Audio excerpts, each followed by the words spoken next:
be reminded that I still have a lot to learn. You don't write in a vacuum and you don't emerge into a vacuum. You emerge into a space where writers have existed for many years and decades, and so it's really about facilitating those connections. It connects you with like-minded people and enables you to establish relationships with them, and from there it can take you to so many surprising places. It makes you feel like a writer, you know? It makes you feel like continuing. It makes you feel that writing is not only honoured, it's celebrated. And also it's just damn good fun.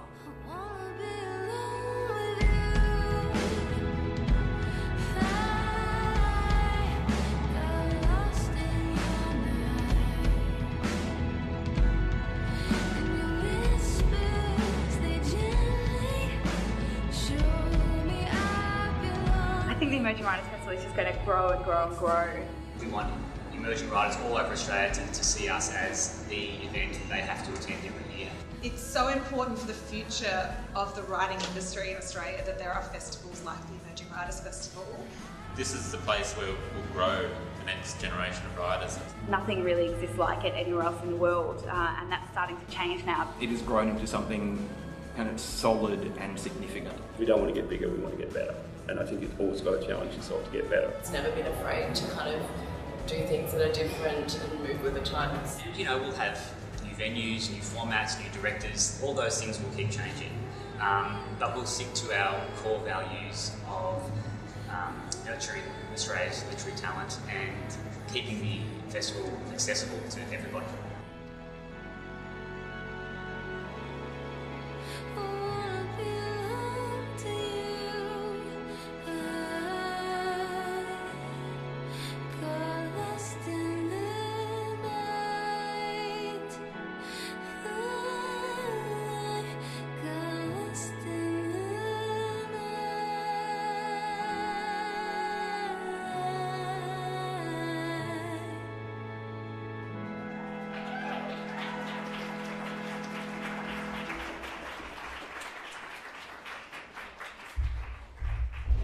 Well, it's finally here. I've been eagerly anticipating this night for a while now. I'm kind of busting to share with you this incredible and incredibly beautiful program.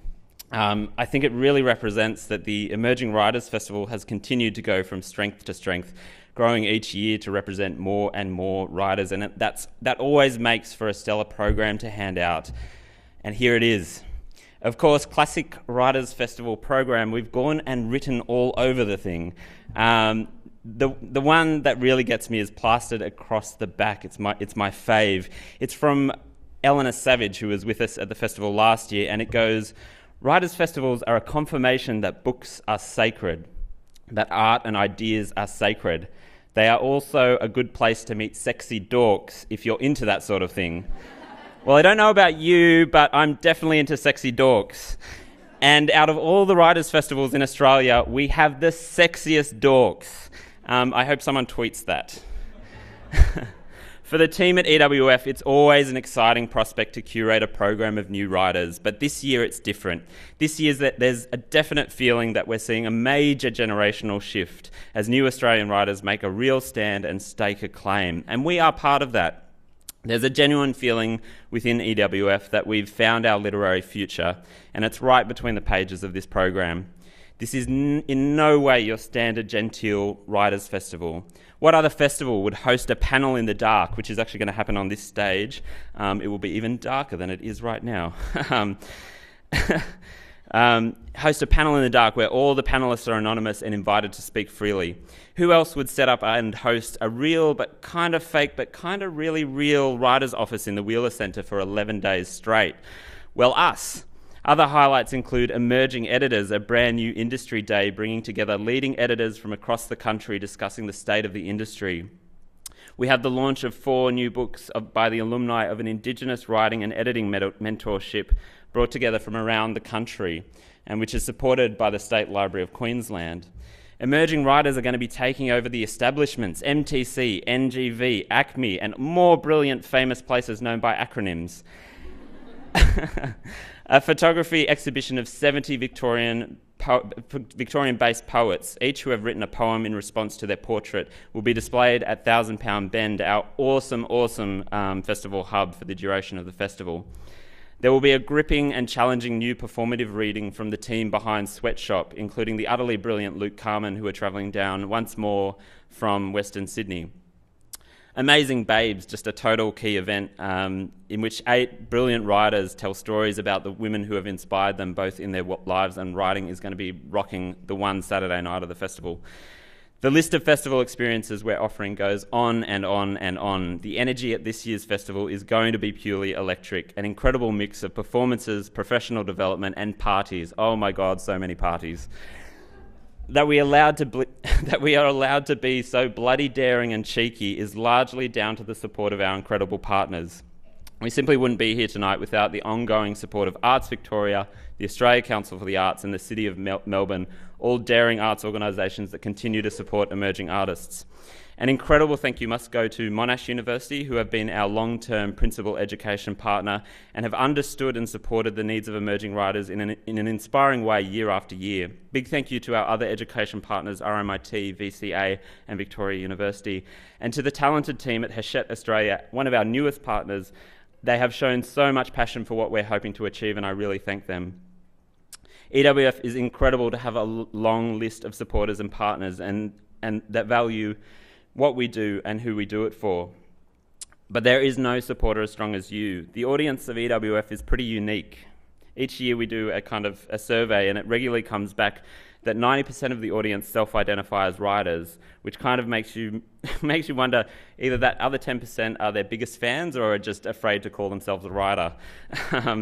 You are this festival, and this festival does not exist without you. Sometimes it feels like festival is just a fancy word for community, and if that's the case, well, we can't wait to celebrate writing with our community of writers come May 27th until June 6th. I really hope to see you there. And now we're going to give you a bit of a taste. This is an event, this isn't just me doing a speech. We're going to give you a taste of how out of the box the Emerging Writers Festival can be. And right now we're going to do what we do best, which is introduce you to 4 new and very talented emerging writers. Please welcome to the stage Nicholas J. Johnson, Michelle Lee, Zoe Norton-Lodge and Liam Pieper.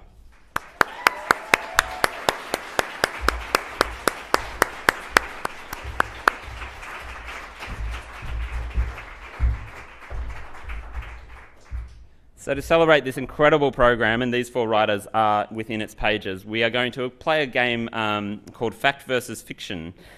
These 4 writers from this year's program will present their tall tales tonight. The trick is to convince you that they are telling the truth, unless of course they're lying. How often do novelists base their work on actual events? Do journalists exaggerate the truth for the sake of a good story? Do poets even know the difference? It's up to you to decide. It's so metaphoric. But before we kick off our first speaker, I think you'll notice that you've got a panel on your chair. Each writer is going to get up here, tell the story, true or false. You know, it doesn't really matter, it's all fun and games. And then we're going to ask you whether you think it's fact or fiction. So the rule I think we've come up with is use blue for true, and then use red for bullshit. But we've also got another guest tonight, the wonderful Simon Abrahams, head of the Wheeler Centre Programming. Simon is our kind of chief whip. He's a bit of the House of Cards character. He's going to be leading the interrogation, and I've asked him not to go easy on these writers. Simon is an expert in writers, and like all expert in writers, is also an expert in bullshit. So he's the perfect guy. I'm going to call to stage and to give you a story. Our first speaker, Nicholas J. Johnson, is a Melbourne-based author, entertainer, and a collector of scams. His first novel, Chasing the Ace, is out in July. Nicholas will be at the festival at the National Writers' Conference, which is on May 31st and June 1st at the Melbourne Town Hall. Please welcome Nicholas. Thank you. I'm sure by now you'll all be aware of the fact that earlier this year we lost a cultural institution here in Australia with the cancellation of Today Tonight. For me, the cancellation of Australia's, I think, greatest television show was bittersweet, because 5 years ago I appeared as a guest on Today Tonight. This is a true story, it actually happened. I was sitting at home. You've got to let me get past the first paragraph. I was sitting at home, the phone rang, I picked it up, and a voice at the end said, and this is a direct quote, "Hi, this is Danny from Today Tonight. How would you like to be a star of Australian television?" Not only was that what he said, that is the exact tone of voice in which he said it, like a bad game show host. And so, of course, I didn't just, sort of leap at the chance to appear on television. I had questions for him, namely, how much money will you give me?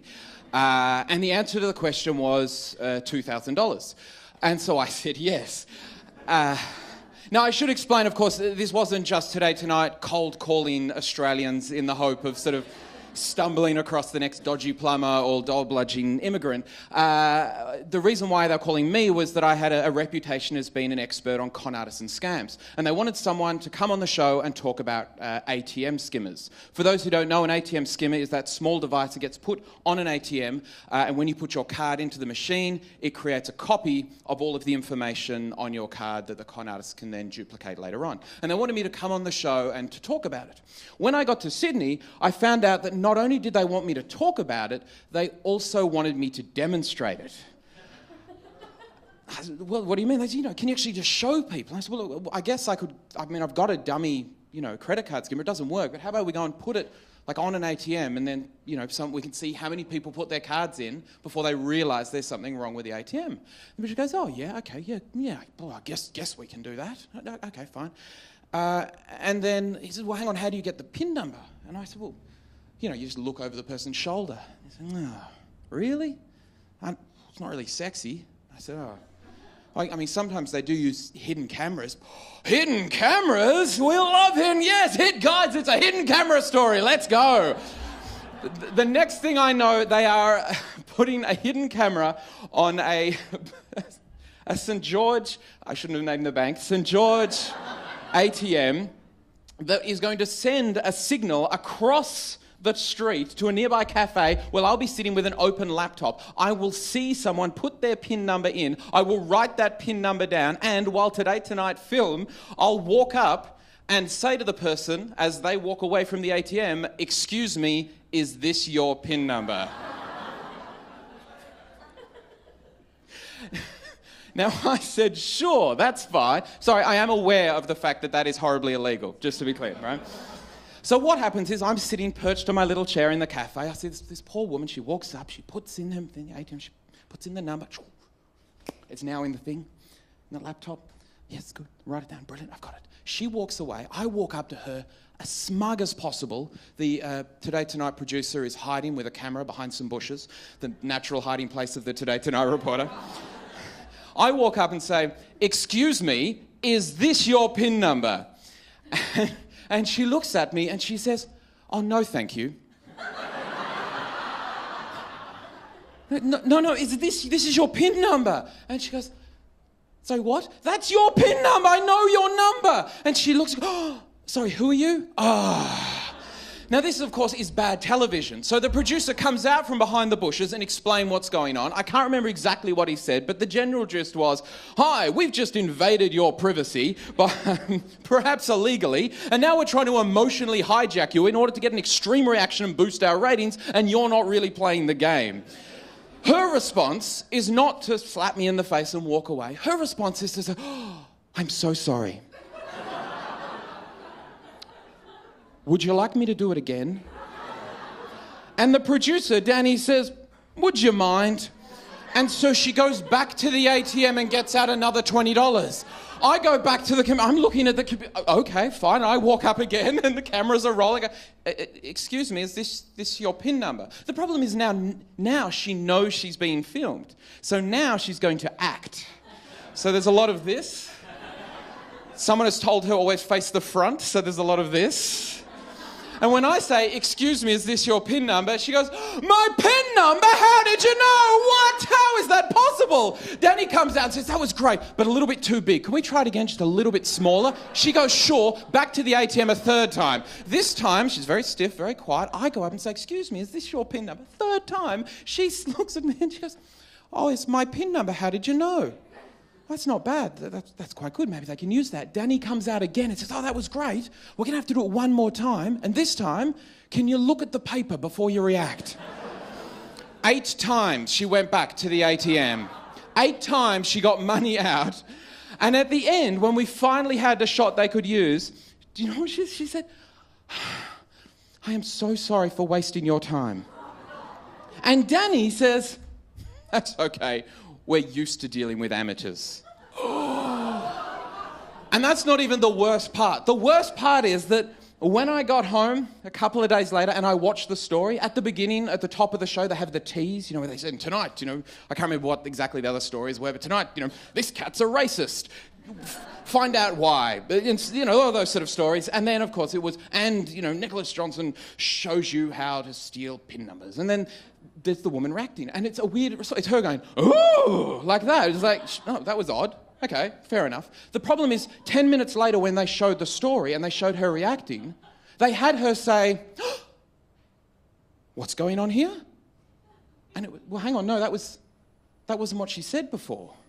They used 2 completely different shots for exactly the same story. Anyone who was watching closely would immediately see that this woman had clearly gone to the ATM on more than one occasion. And yet no one noticed and no one complained, because on Today Tonight, it's like only on Today Tonight does reality have continuity problems. Thank you very much. Cheers. Thank you.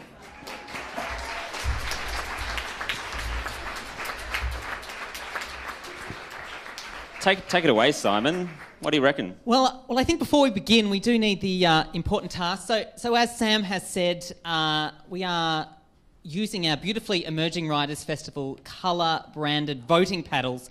So before I begin, I want to get a sense of whether the room thinks that Nicholas was telling the truth, which is blue, or a lie, which is red. Can I get a show of paddles in the room?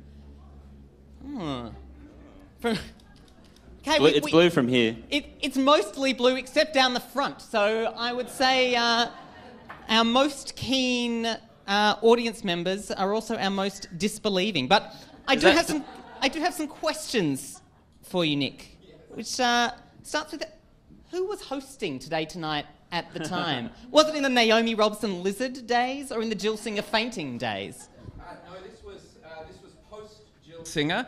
Can I say Jill Singer collapsed live on air and Naomi Robson actually came in and took her role like on the fly and then kept the role since then. I met Naomi Robson while on the show. In the story, I made my wallet catch on fire for some reason, and she was that real or was that special effects? And so this was during the Naomi... This is Naomi years, yeah. And she asked me whether it was all CGI, and I said yes, it was. And so what year was this, Nick? This was in 2000 and it's either 2005 or 2006. Because I was on the show several times over that period. I'm pretty sure they were in the Matt White days, but look, my... No, Matt White didn't come in until about 2007. Mm-hmm. In fact, if you look at my YouTube video, A Brief History of Today Tonight, you'll find all of the hosts listed over a 2-minute period. I also believe that is quite possibly true. But the element of your story which makes absolutely no sense is your comment that people who are watching Today Tonight very closely. And I think we know, Nick, that is in itself actually not possible. So I just want to make sure you had a dummy credit card on you. I had a dummy credit card skimmer, which I used sort of for demonstration purposes in order to show people exactly how it works. And you used that in a St George Bank ATM? Yes. I could be wrong, but I think St George Bank didn't exist in 2007. I think they rebranded as City of Melbourne. No, this is in Sydney, was where they flew me to, where St George still continues strong. Sydney. They rebranded as Bank of Melbourne in 2009. Okay, and Larry Emder... I'm really excited by the fact that you keep asking me questions I happen to know the answers to. I know. Really. Yeah, assuming you do know the answers, Nick. Assuming you do. And Larry Emder apparently rang you up to check if you'd like to be involved. So I am thrilled on that, since Larry Emder is more or less the man I want to play me in a movie of my life. So based on that interrogation, are there any other questions from the room, of course? No, people are convinced. Or are you? Do we have a shift in the voting? Can I get another sense? Are we blue or red? Oh, there's more red now. Oh, we have had a shift, ladies and gentlemen. we will all be revealed at the end. So you're going to have to hold on to that. We will find out very soon. Okay. And in the meantime, I will hand you back to Mr. Sam Twyford-Moore. All right, our next speaker is Michelle Lee. Michelle Lee is an Asian Australian writer. Her recent theatre works include Talon Salon and the radio play See How the Leaf People Run. Michelle Lee's first memoir is Banana Girl. If you haven't read it, check it out. It is so good. I read it last year and it's amazing. It's available now. Michelle will be appearing at the National Writers' Conference like Nick at the Melbourne Town Hall. Michelle, take it away. Oh, I haven't learned this, so it pales in comparison, and it's actually a very lazy person's tall tale because I haven't written anything new for tonight. I'll just be reading out emails about something that happened to me in Malaysia. I was in a scam, and at the time I thought I was in my own tall tale. But now knowing that Nick has written a book about scams and cons, and over lunch Liam told an amazing story about being entrapped for 2 weeks in a guest house in Delhi, I'm not actually sure if my experience is that incredulous, but it was the first thing that popped into my mind when Sam said, tell us something that is or sounds like a tall tale. And if our lunchtime conversations are anything to go by, people enjoy a scam story. So it's 29th of November 2009, 11:15 p.m. This is Michelle to her sisters Jessica, Mary and Jane. Check out what just happened to me. Okay, so with only 2.25 days in Kuala Lumpur, I set out at 9 a.m. to cram in sightseeing. I did all sorts of touristy things in the morning, including going to KL Towers. After an overpriced lunch, I monorailed it to a place called Lakes Garden, which was only about 1 kilometre away, but it took me about 1.5 hours to walk. The direct route wasn't so accessible. At Lake Gardens, there were more touristy things to do, including visiting a bird park. It's the largest open-air aviary in the world. Birds of prey, a bird show, and lots of walking. I had very sore feet. After I was done, I had to keep walking again to return to the monorail and get back to Bukit Bintang, place where my guest house is. It was about 2 p.m. 3 Malaysian people smoking by their car called out to me. There was a man and 2 women, all in their early 30s. I'd recently made a pact with myself to stop self-isolating. Most of my conversations had been with fellow travellers. I now wanted to branch out and talk with local people. The 2 women lived in Malaysia. The man was working in Singapore but here for the weekend. He dragged his friends out for sightseeing. The 3 of them appeared friendly, modern, they spoke good English, tick. Eventually they even offered to drive me back to the monorail, tick. But before dropping me off, they offered to show me something called the National Monument, a place they were on their way to seeing. I agreed, tick, tick, tick. A woman named Teresa sat in the back of the car with me and showed me pictures of her very cute daughter. The man said he was the instigator of sightseeing, but at the monument he stayed in the car and so did the other woman. Teresa got out. Don't worry, they'll drive around and come back to get us. For about 30 minutes we walked around the monument like girlfriends taking photos. Teresa asked if I could do her a favour by showing her sister around Melbourne. Her sister is coming to work in Melbourne as a nurse. I'm always super happy to play host to newcomers in Melbourne. Teresa said she could, in fact, introduce me to her sister this afternoon. Would I like to ditch the touristy stuff, see a real Malaysian home, eat home-cooked food, then be dropped off directly at my guest house? Yes. We finished up at the monument and went back to the car and drove. For about half an hour, I could see KL Towers on my left as we left the city.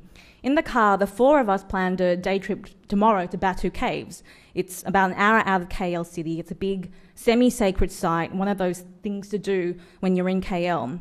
Now, I was starting to consider that I'd made friends. It was a townhouse we arrived at in a middle-class area. The sister was out. She had just been called to hospital. We would wait. An older man, referred to as Uncle, was in the living room. He was wiry, tanned. He was sitting on a low chair, his legs open, his wrists resting on his knees. Noodles and juice were brought out for me. I sat down next to Uncle, eating, watching Malaysian TV, and he began to ask me questions. Where had I been travelling from? Laos. Where was I from? Melbourne. And where I worked? Government. I asked questions too. Uncle had worked as a croupier for 32 years on luxury cruise liners, and my mind went to casino heist films, and in a somewhat excited state, I asked if he'd ever rigged games. Yes. If he's the dealer, and if you're in the VIP off-camera area of the cruise liner casino, And if you're only playing against one other person, he deals you in, you split the profits with him. To better demonstrate, after I'd eaten, he invited me into another room. I went, titillated. "Take your bag," Teresa said. The room had no furniture except a filing cabinet, a shelf with booze and a desk with cards on it and 3 chairs around it. Uncle sat me down and dealt me 2 rounds of poker, 21-21 both times. He said sternly that after 32 years, of course he knew how to deal 21, but make it seem random. Case in point, he'd had a partnership with a German guy from Hamburg, and one night they'd made $85,000 US. He began to talk about a partnership with me, I think. "You say you lost $800 gambling this very morning, so you only want to play little by little. After a few rounds, you win some, lose some. I say to you, Madame, would you like some Coca-Cola? You stop playing. You play with a man from Borneo. A bad man ripped me off last night. Sometimes he likes girls, sometimes he likes boys."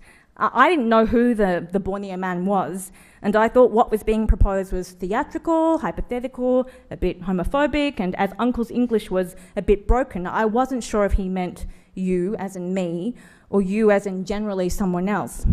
Teresa came in grinning and sat beside me. Uncle threw in $200 US of his own for me onto the table. Teresa tucked it into her purse. There was a knock on the door. Uncle had a guess, the Borneo man. He was big, dark-skinned, effeminate, possibly bisexual, and in a suit and bow tie. The door was shut. The Borneo man sat down across from me. Though I'd never met him before, he politely asked me about my travels in Laos. Uncle was standing. He explained to the Borneo man about me. "Michelle's lost $800 this morning, so we'll only play little by little." Borneo man, nodding, agreed to play little by little. He tossed $2,000 US on the table. Uncle methodically dealt out the chips and wrote up on a sheet 2 columns, with my name in one and Borneo man's name in the other.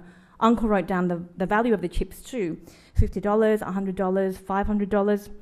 I was now accepting that we were probably not play acting something hypothetical, that when Uncle had said you, he had meant me. And the surreal reality seemed to be I had been recruited outside a bird park to rort this Borneo man. Would I make money with Uncle, like the man from Hamburg?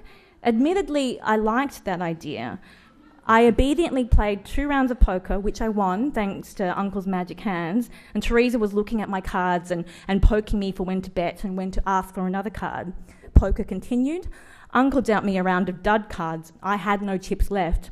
Uncle, who hadn't been overly warm to start with, was now shouting I'd have to get out my wallet and use my own money to buy chips, otherwise I'd lose the $200 capital he'd invested. I must give whatever money I'd had. I'd get it all back when the chips were cashed.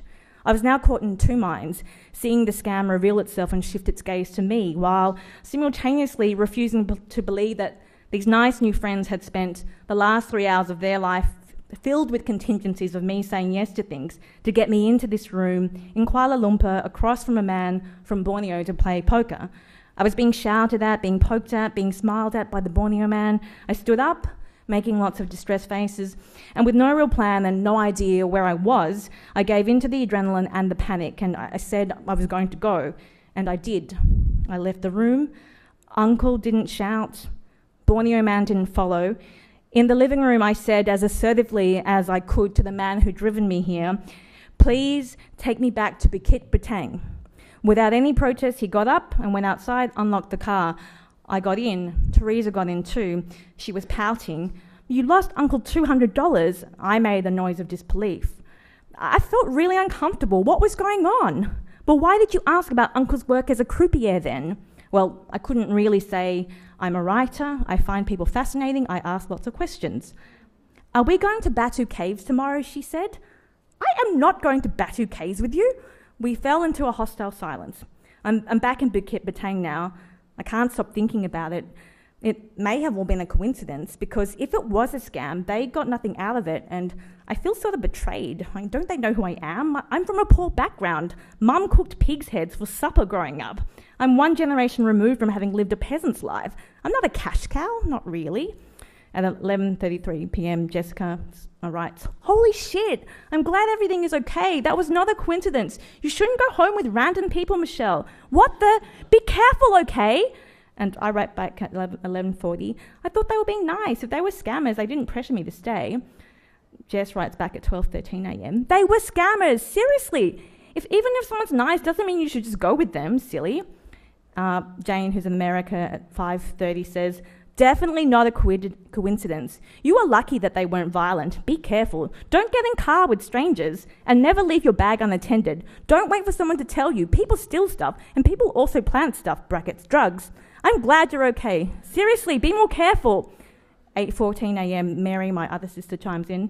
Yeah, Michelle, I totally agree with Jess and Jane. Be careful. You never know what could happen. Sigh. But I'm very glad that you're fine. You're one lucky woman.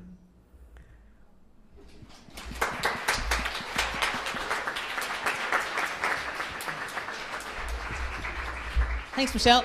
Now, apparently men small enough to wear children's clothing can't be seen if they stand on the floor. I'm very confused. Now, Michelle, I know some of your theatre work. I know that you're a very intelligent, capable woman. And you want us to believe that you have gone abroad and just said yes to make friends with complete random strangers. Are you really that dumb? No, I was being friendly. Being friendly, right? Okay. Have you ever been overseas before in your life? Yes, Okay. I have. Have you ever read a guidebook? Yeah, I had a guidebook with me. Yeah. Yeah. And did it say, if a random person comes up to you and says, please take part in my illegal gambling ring with a man called Uncle and a man named only Borneo Man, that would be a good idea? No, there's... It didn't say that? Oh. Okay, so I'm just trying to work out if you're just sort of really, really stupid, which my evidence of knowing you is that can't be true. No, but they built my trust. Oh, they built your trust. Well, speaking of building trust, can we get a sign from the room as to whether people think that you have told the truth or whether you have lied? Red. I actually can't see it. Lies. All lies. It's all lies. All lies. Hot red lies. Like me, Michelle, the room believes that you are intelligent. Wrong email. That was not a lie. Thanks, Al. All right, our next speaker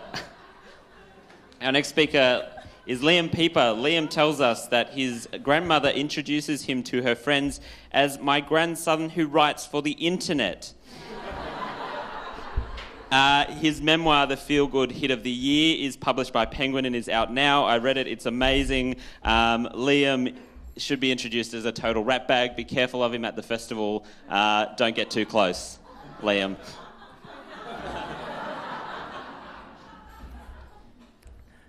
This is a true story. It's a story about finding my spirit guide.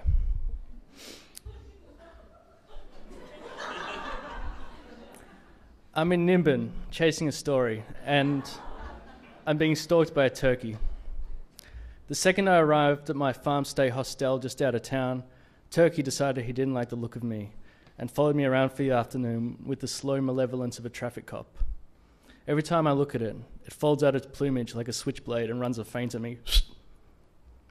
The turkey is trying to establish dominance and wants me to know it's in charge around here. The turkey does not know how badly it has underestimated me. What the turkey doesn't know is that I'm here in Nimbin covering a story for an important and influential magazine that, truly, I have no business writing for. The commission for this very important magazine, which will pay more than I usually make in a year and establish me as a proper grown-up freelancer, means that I am fit to burst with hubris. This puffed-up pugilistic bird could be my spirit animal. I waited all 20 seconds after check-in before announcing to the rest of the hostel that, oh no, I'm not on holiday. No, I'm a writer. As though the twilight state of boredom and financial stress that is my career is at all distinguishable from being on a long, interminable vacation. I regret it almost instantly when a wave of hippies approaches me and asks me to look at their poetry. Freelance writers don't have many professional certainties, but when someone tells me, oh, I'm a writer too, I feel the same sinking feeling that doctors must feel at parties when they hear, is this lump something to worry about? One of these hippies, Sandra, is relentless, turkey-like in her insistence that I read her dream journal. but also that I meet and write an article on her psychic guru. Sandra is everywhere I go, in the kitchen when I'm making breakfast, waiting at the shower block when I stumble out in the morning, next to the wood heater when I type up my notes at night before bed. Luckily, her reflexes are somewhat eroded by a lifetime of recreational LSD, and I managed to avoid her for the first few days. She catches me at dawn, when I'm up to watch the sunrise on my last morning in town. I'm standing on the back porch of the farmhouse waiting for the light, and as the gloom retreats, a murky shape in the dark resolves into the shape of a Shetland pony, which wanders over and sniffs at my hand. I reach out to stroke its mane, which is golden brown in the rising light. The pony whinnies and startles me out of a reverie, and I look up to see Sandra emerging from her room. I duck down behind the pony, burying my face in its mane and hoping that Sandra has missed me. The mane is soft against my cheek, and I stroke the horse gratefully, my heart full of reverence for this noble beast of burden which hides me from the predatory hippie. After a moment's silent commune with the pony, Sandra sees me and rushes over to tell me the news. "I've spoken to my guru," she announces joyfully, hugging me, "and she agrees that you have come here to tell the world about her." I look forlornly over her shoulder, trying to calculate my chances of escaping. Sandra is older than me, but she has the agility and alarming upper body strength of the yoga fit, so I decide against trying to fight her. "Okay, I acquiesce. This guru of yours, what does she do exactly?" "Oh, everything," she assures me with the breathless joy I last heard from a pimp in Tokyo. "Astrology, tarot, psychometry. She's a clairvoyant too. What's the matter? You look like you need a hug." Sandra tightens her dictatorial embrace and drags me, more or less willingly, to her guru. Jasmine, psychic guru, starts our spiritual connection by handing me a pamphlet. It's printed on pink paper and lists the psychic and spiritual services she offers and notes that she's available for parties and private readings. We talk for a little while about her powers and how they work, then she offers to do a reading on me. Before she begins drawing the tarot cards, she lays down some fundamentals. These cards show only what the possibilities are. They show you a path you can take to best achieve what you want from life. The first card is death. It tumbles out of the deck as I cut and falls across the table between us. The angle it falls on means that death, as he rides into frame on the back of horseback, has a rakish tilt to him. Jasmine doesn't miss a beat. She says, "Death represents the end of a cycle and the transition into a new state of regeneration and growth." I ask, "So death doesn't mean, dying?" No, she says. "It means you've been hanging on to trauma." She takes my hand and squeezes it, and that it's time to let that go. Despite myself, my calcified little heart warms to her. Because I don't want to like Jasmine. I mistrust spiritualists. Not a good word. Not because I don't believe in, earth visitors and karma and soul retrieval and all the rest, but because they have fostered an industry of hucksters and frauds who prey on the feeble-minded, gullible and mad. As a child of hippies, I was often surrounded by the kind of grimy dishwater Buddhist who twice a year attends Confest in order to meet new generations of naive teens who will pay them $120 to clean their aura and later relieve them of their virginity in a tent.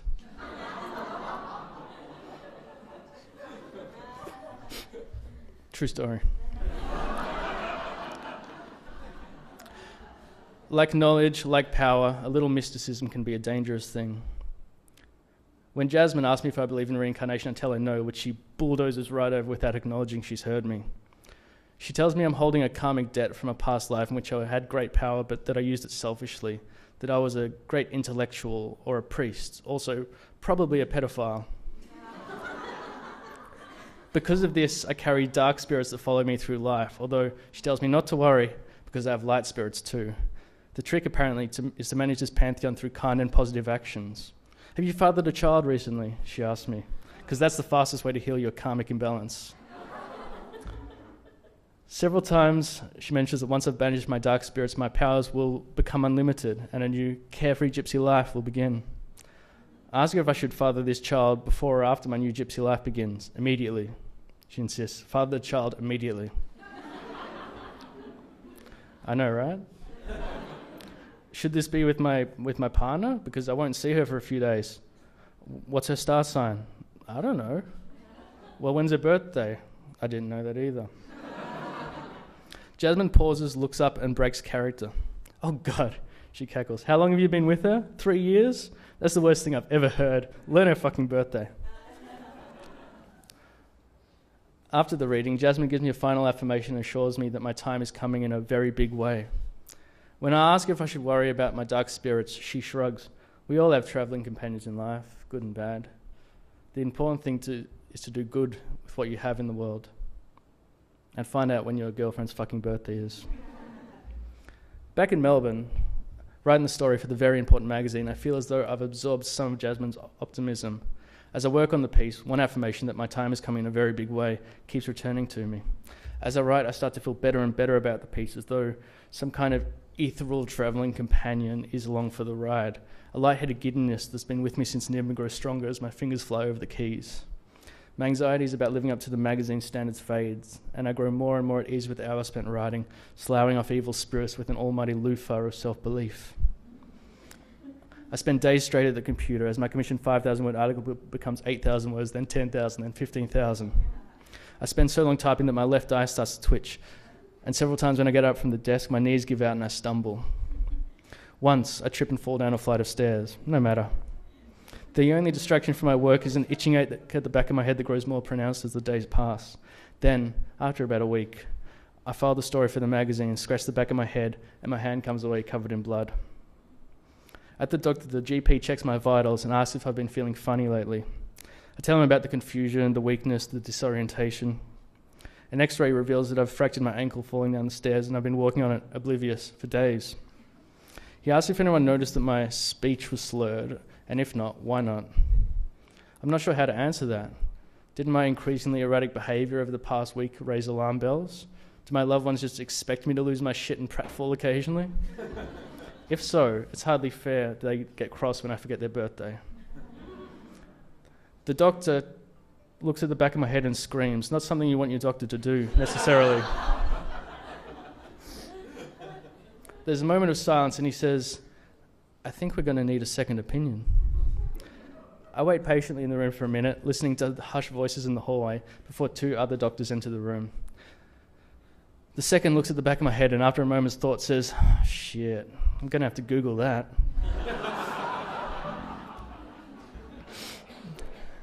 The doctors huddle around a computer monitor, gasping and giggling, and I manage, even through my tranquilized state, to become quite panicked.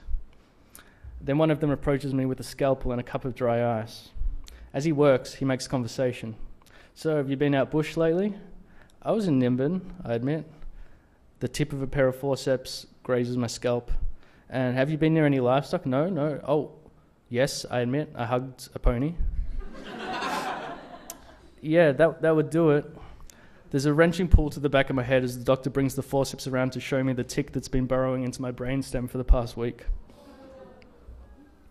For the next hour, the doctor will use dry ice and a pair of magnifying goggles to clean and disinfect the area from which baby ticks are starting to hatch. Psychic Jasmine would be proud. I've not only fostered a child, but raised a brood.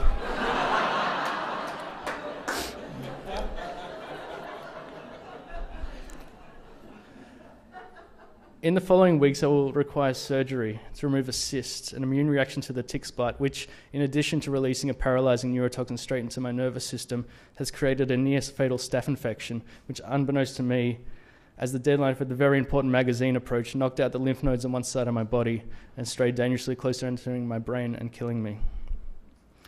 While the doctor works on me, I know, comedy gold, right? While the doctor works on me, across the city, the editor of the Very Important magazine is reading my piece and deciding to spike it.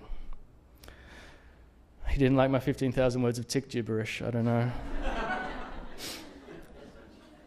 When I get home, there will be an email letting me know that the aunt running the piece had pinned my dreams, financial and otherwise, on and offering me a modest kill fee. But I don't die. So Jasmine's sunny optimism was not all misplaced, and I can't feel anything. Literally, I'm still partially paralysed. But relieved as the doctor shows me my new travelling companion, my little spirit animal, and crushes her between his fingers.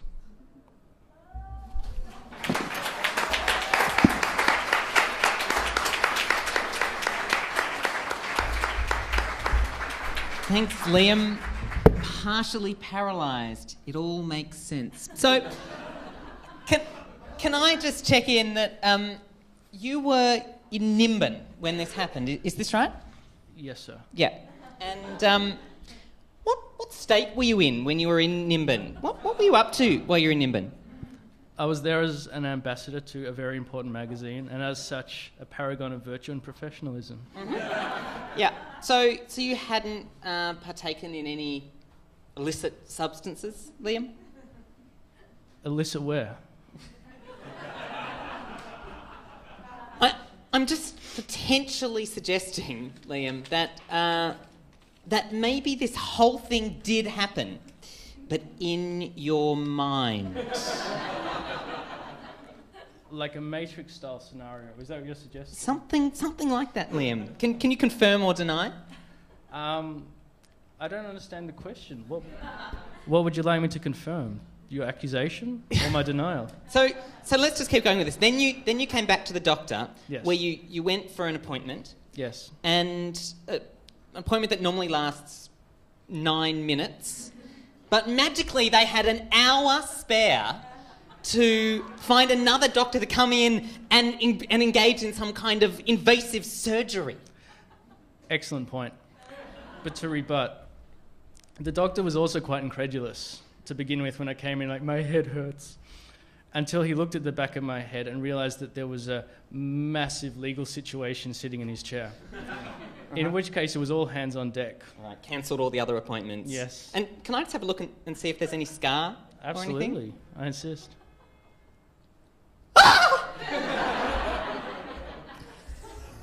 So, ladies and gentlemen, it's a red for yes, red for false, blue for true. Can I have a show of paddles in the room? How's it looking, Sam? It's a Matrix-style situation, the red pill or the blue pill, and it's pretty even. I can't actually... I need a call one way or the other, Sam. Let's go with red, the colour of the tick. Our next and final speaker is Zoe Norton-Lodge. Zoe is a Sydney-based writer and presenter on The Checkout, which you may have seen on ABC One. She is writing her first book with Giramondo Publishing. Zoe is the co-creator of the Excellent Story Club, a monthly storytelling event which is also currently being developed for ABC Two. Zoe will be appearing at the National Writers' Conference and at Amazing Babes on Saturday, May 31st from 7:30pm at the Workers' Club. Zoe.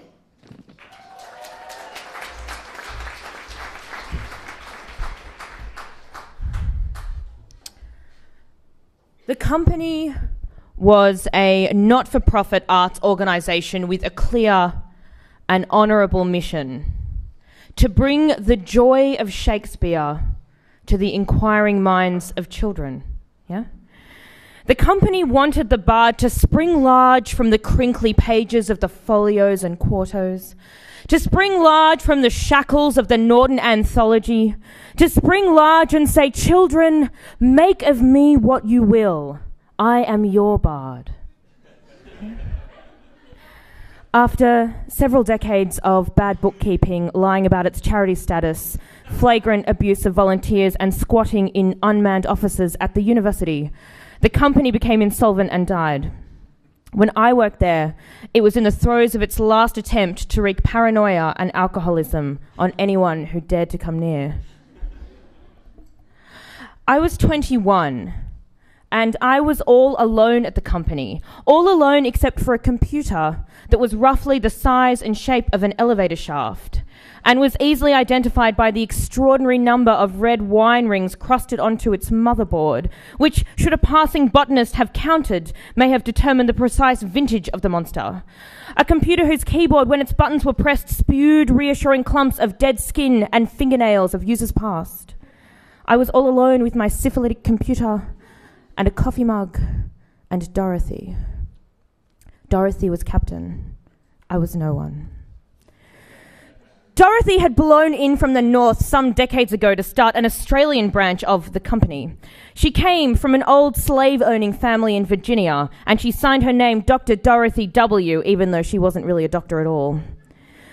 Dorothy had a costume that she wore every day. It was a denim winter one-piece that covered her from nape to wrist to ankle, giving her the impression of a sort of Amish mechanic.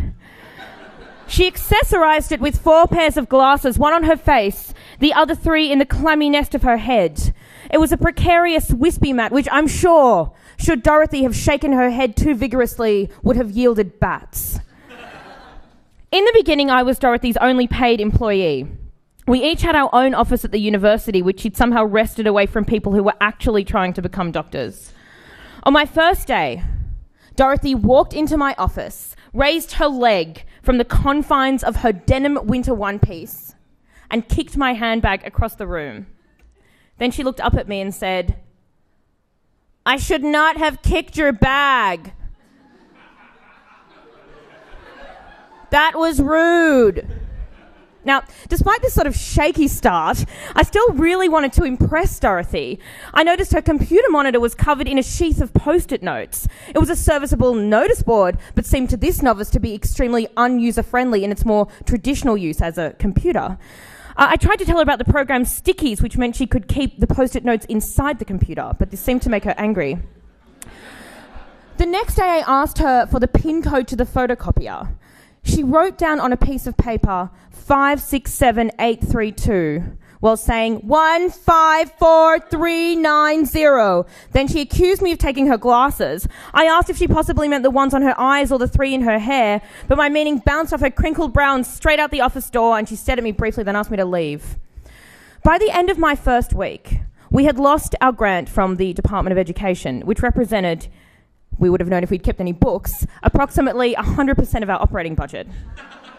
Despite our claims, the department had no reason to believe that we were really a charity. Now, this was partly because we didn't have legal charity status, and partly because our MO, which was basically to charge exorbitant fees to children for half a ham sandwich and a photocopy of a sonnet, wasn't really charitable, even in the looser sense of the word.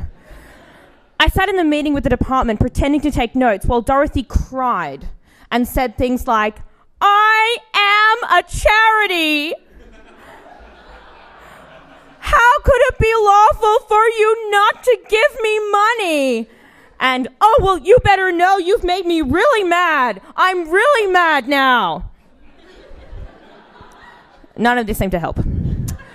After we lost the grant, Dorothy started sending me emails like, "If your pay hasn't gone in, it's because it's really windy today and that affects the internet."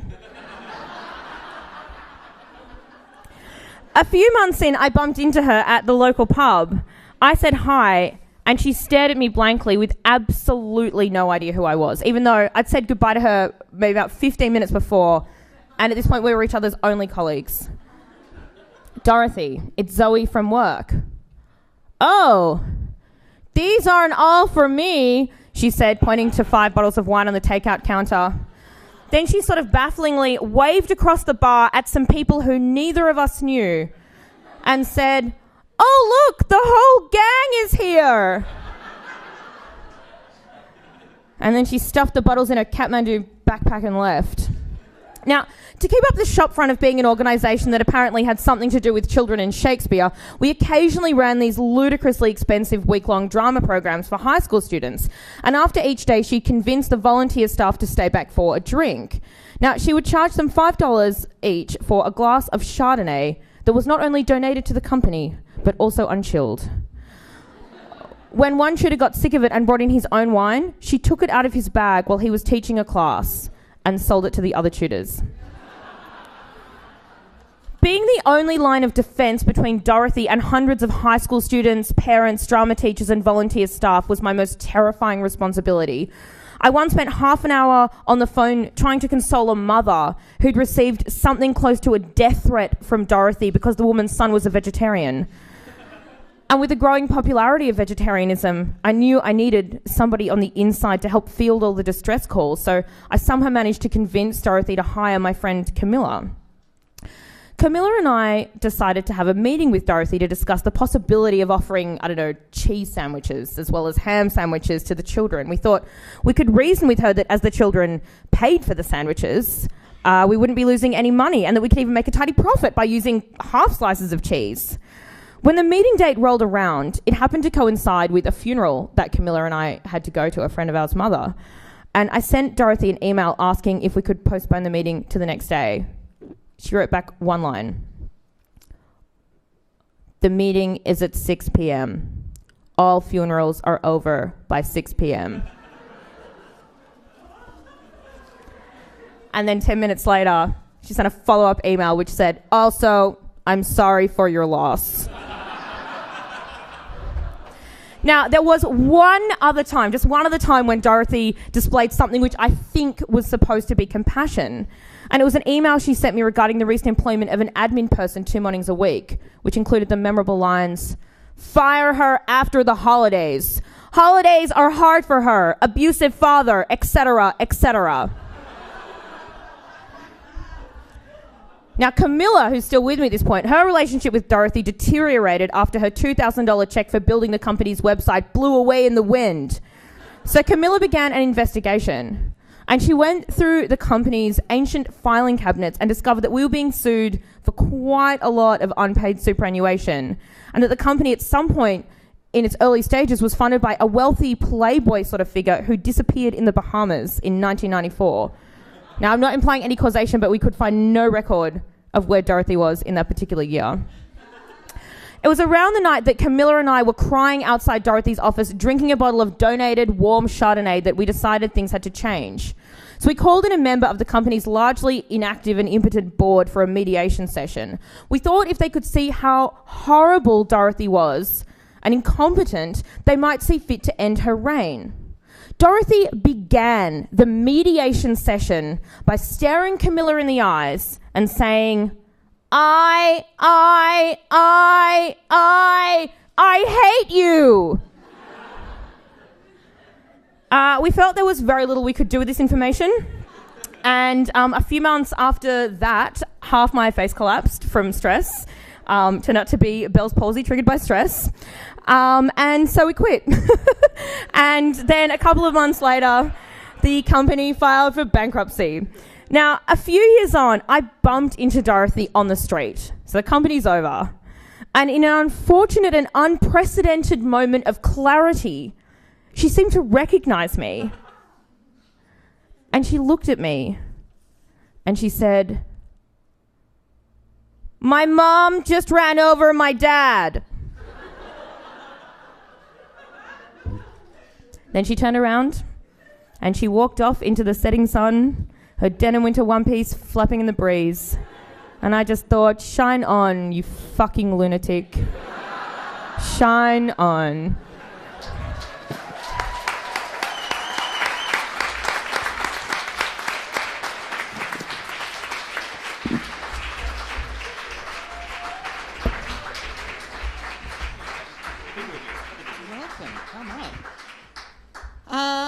Thanks, Zoe. Now, I can't help but think that that Dorothy might just be a pseudonym. Maybe for our own Sam Twyford-Moore. But I think it was lovely to protect him. Well, Sam's quite evil, but EWF he's not mega evil. He needs to do a few more evil classes before he can do that kind EWF of is work. not bankrupt. I just want to put that out there. Not yet.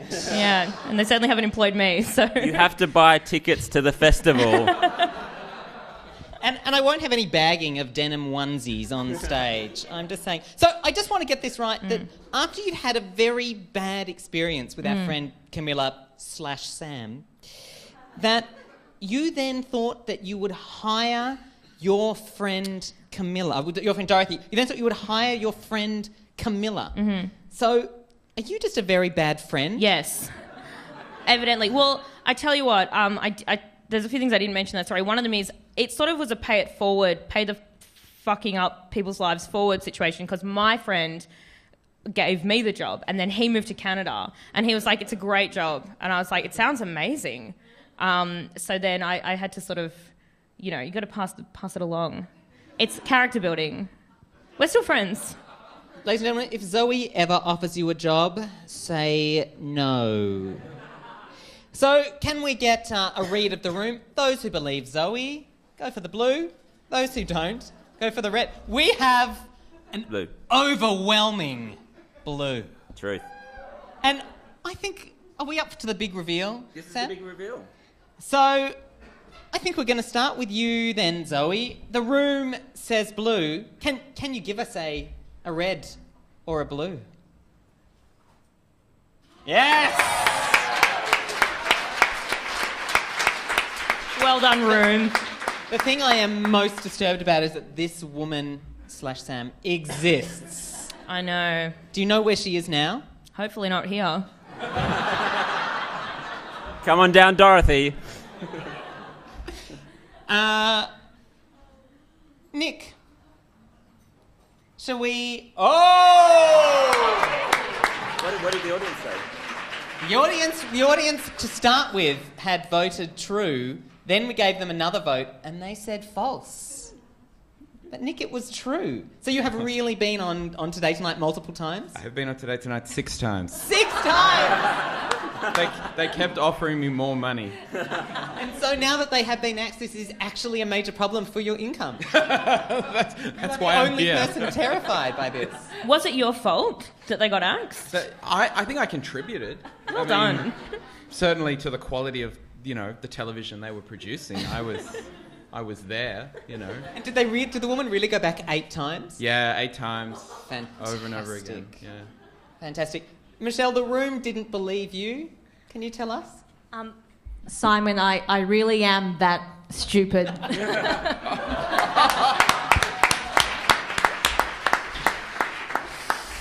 Awkward. And Liam, the room didn't believe you. They were 50-50. They weren't sure. Oh! And that's it. Good night, everyone. True! No one lied. I nearly died, you monsters. This is the first panel of writers to tell the truth ever, I think. All of them. You're all so sweet. We're going to wrap this up. Thank you to our brilliant writers. You'll be able to catch them again at the festival. Thank you so much, guys. That was absolutely fantastic. Thank you to our wicked interrogator, Simon Abrahams, who went way harsher than I was expecting. Ouch. The program is officially launched. Tickets are on sale. Free events are open for booking, so visit emergingwritersfestival.org.au to book in. A big, big thank you to the Wheeler Centre for once more hosting this program launch. We love being in this building, and we thank you so warmly for your support. Thank you to all the EWF staff and board. You should feel incredibly proud. You've made this program what it is, and you will, hopefully, make the festival the incredible experience it is going to be. So thank you and good night.